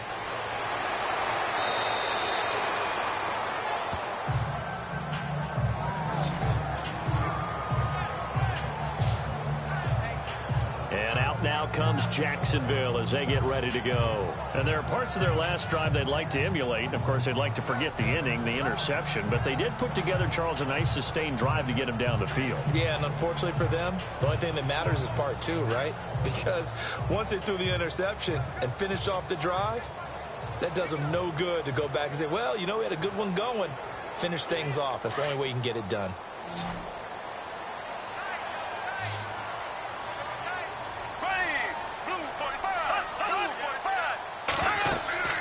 They'll run it now out of the gun. And he'll get this one up to the 26.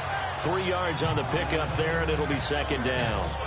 I like that run right there, partner. Not the flashiest run, not the one that's going to break for big yardage, but he understands the situation, and taking care of the football, paramount, and he got it done. Nursing that slim lead, you're exactly right. Hold on to that ball.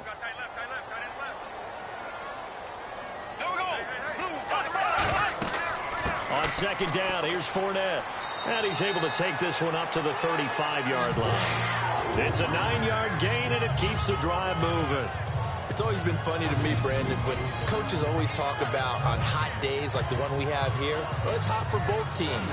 But when one team has the advantage, when one team is running the ball really well and closing things out, it's hotter for the defensive side, and they sag a lot quicker. Yeah, they say the dog days of August, the heat we're seeing here today, dog days of September, and the advantage right now on the offensive side. Bortles on the give to Fournette.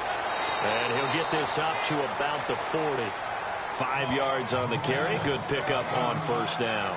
I like a guy who understands the situation. I also like a guy who you look at him and you say, that looks like a guy who knows the coach is going to say, guess what? You drop this one, you'll be carrying around the training facility for an entire week. Maybe flashback to high school or college, carrying it around campus, right? The old gauntlet drill, right? Anyone get the ball out while he's sitting in class and bring it back to the coach? He's in big trouble. Now Bortles. Throw left side complete. That's Lee. Only 3 yards on the catch. It's third down. Sometimes the most effective routes are the ones that you run in the backyard. You probably ran them when you were 5 years old. How about a little curl there against zone? But the key to it is finding the open spots in the zone. How a linebacker or a defensive back will widen to give you space. Find that area and let your quarterback hit you.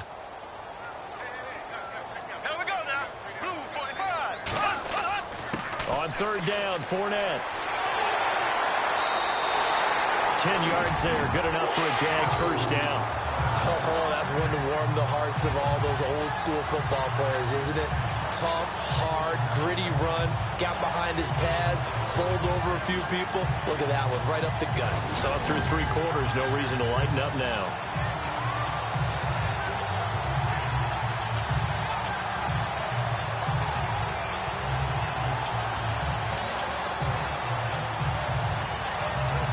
So they pick up the first down after the run, and now they approach for the fresh set.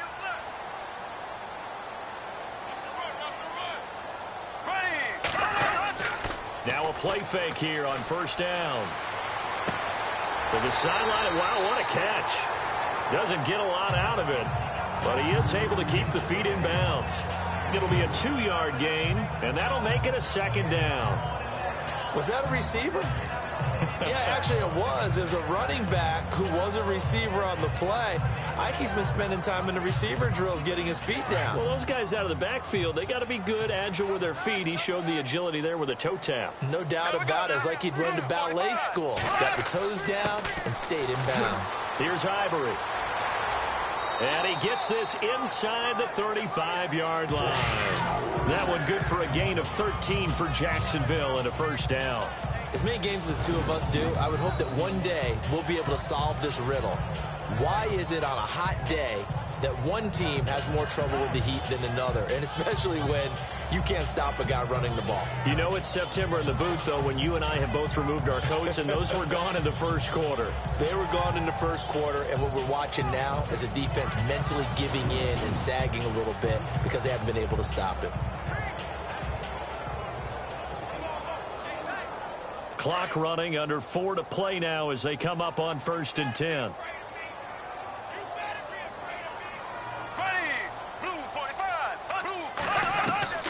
From the gun, it's Bortles. Dumps it off to Fournette. And he's able to get it down to the 25-yard line. 7 yards on the play, and that'll make it second down. And just in general, Charles, on a play like that, how tough is it for the defense to account for a running back essentially being a receiver downfield? It's very difficult, especially if the running back has skills like a receiver, and you're aware of that before the game even begins. So throughout your practice sessions, you're going to want to be aware of him. Where is he lining up? What can he do? What kind of damage can he do to us downfield? And no escaping this time as he'll go down. They got him for a sack. C.J. Mosley coming in hard on the blitz. He gets him down for a loss of 4. Man, he got in there so quickly, Charles. What could the offense have done to adjust and account for that? But what you're hoping is that you figure out and you see and get a clue that maybe there's going to be some pressure coming at you, and you change the blocking schemes. Maybe you go to max protection. The biggest one is maybe you bring your running back in to try and keep you clean. But in that case, that didn't happen. 0 accountability, and a sack resulted. An 8-play drive to this point. So here's play number 9 on 3rd and 7. They go play action for Yeldon. Now it's Bortles. And he's got it to Hearns. And he's brought down, but not before reaching the 8-yard line. They're able to convert on 3rd down, and that sets up a 1st and goal. Big hook up there, forced to throw it on 3rd down. The connection's going to keep the drive alive and also keep the clock moving. Yeah, and from a defensive perspective, didn't get a sack, didn't knock the ball free, didn't break up the pass. The clock keeps running on you. You're in a dire situation now. Well, just play after play after play on this long drive for the offense. Time for a break. We'll come back and see this one out after this.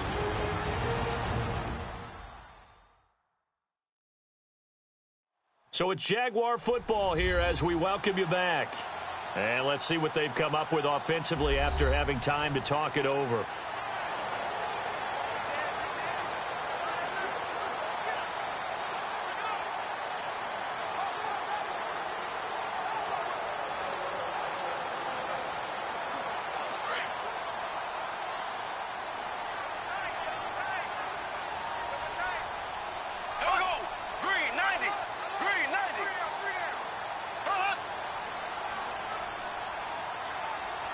First and goal from the 8. Here's a give to Fournette. And he'll be stopped just outside the 5 at the 6. And now right out of the 2-minute break, we'll get a timeout used defensively with 1:56 to go.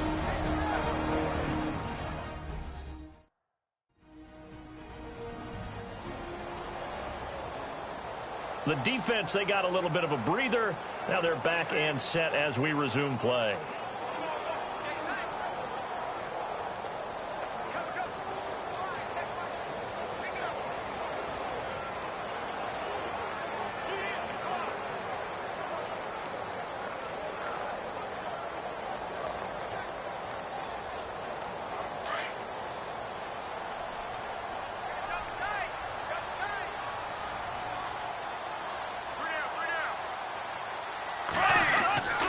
They'll give Fournette another crack. And he will push his way forward down to about the 3-yard line. And now with with 1:52 to go. We get another pause in the action. A timeout here defensively. So the defense had a chance to catch their breath, and now they're back out and ready.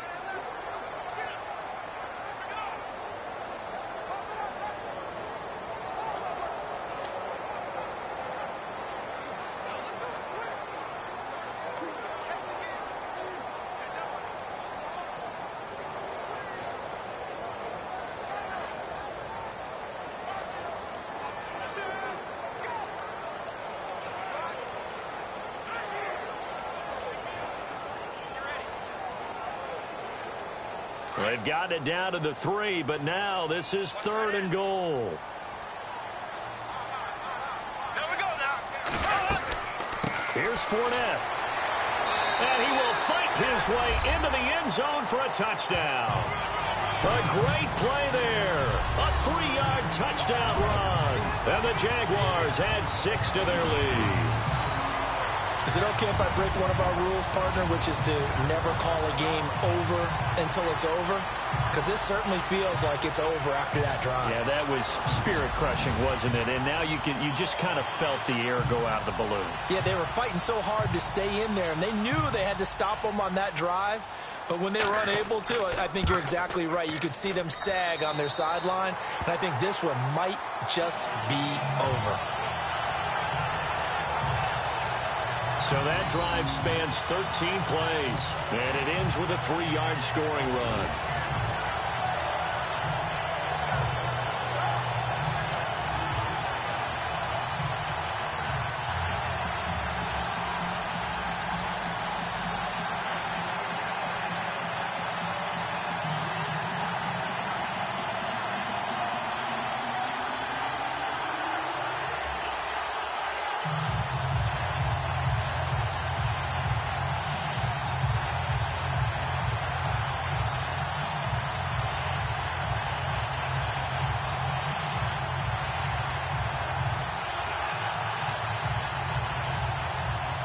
Here's Myers now to kick it away. To return, here's Michael Campanaro. And he's up across the 25 and down at the 28-yard line. And now Baltimore gets set to take the field. They've lost this one. Their offense has struggled. Do they try to put together something here at the end just to take into next week? Yeah, sometimes teams want to do that and coaches want to. I remember one time I was on a team and we were losing late in the game like this, and you knew it was lost. It was over, right? And the coach called a running play and pretty much said to everyone, I want to see something executed well before we get out of here. And that was the message to the team. Just something to build on. Just something to build on, get it done, and maybe we can look at that and say, we'll get better as we go forward. Now Flacco. Now they set up the screen. That's complete. It's a loss of 2 there, bringing up 2nd down. Now they got to get to the line quickly.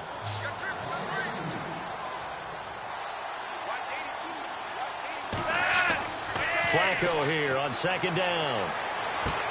Over the middle and into the hands of his receiver, Macklin. 4 yards of the completion, and it sets up a 3rd down. Now you've got to hustle your guys to the line and get them set. 3rd down. Flacco needs a decent chunk of yardage. He's going to let it fly. And a shot taken on 3rd down, unsuccessful. 4th down now. This defense was definitely alert to the possibility of the deep ball, and they were more than ready for it. They've got the lead, 4th quarter. Maybe can expect more passes like that downfield. All right, they're going to try and keep hope alive here on 4th down. They're going for it. Got to try it here. He's back to throw. And it is incomplete. They had to go for it with such little time remaining, and it's looking like the Jags are going to win this football game. So they tried to go for it for pride, but it really wouldn't have mattered. This one, it was already determined. No doubt about it. This one was over a while ago. And now out come the Jags. They take over with great field position. They've got the big lead. Most would say they should kneel it, but the key word there is should. You never know here. You never know. That's the exact play that should happen. But some people like stats. You know, some people like to put more things up on the board, but kneel down is usually the right play here. We'll see what they do in this situation.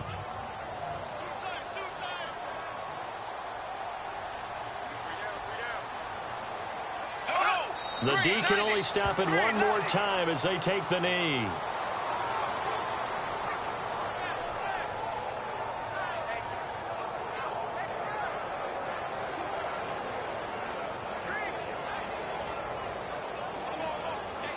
And they're behind the sticks here a bit now, dealing with a 2nd and 12.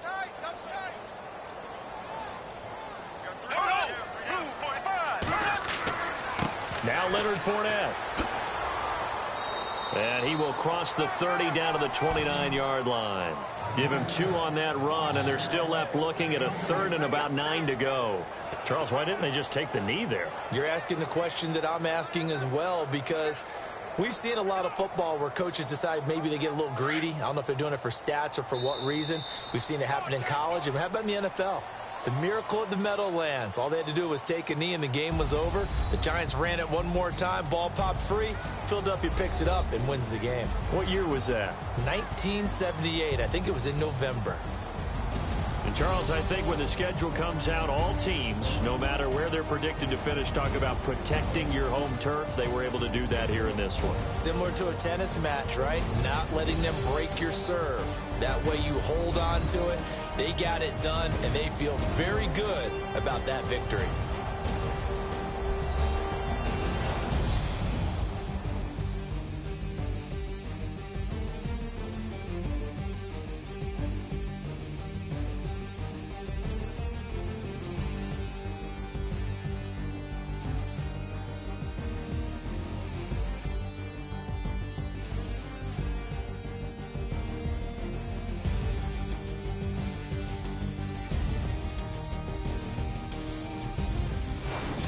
So that'll just about do it for Charles Davis. I'm Brandon Gaudin. You've been watching the NFL on EA Sports. For more, log on to easports.com. The Jaguars are winners here as we say so long from Jacksonville.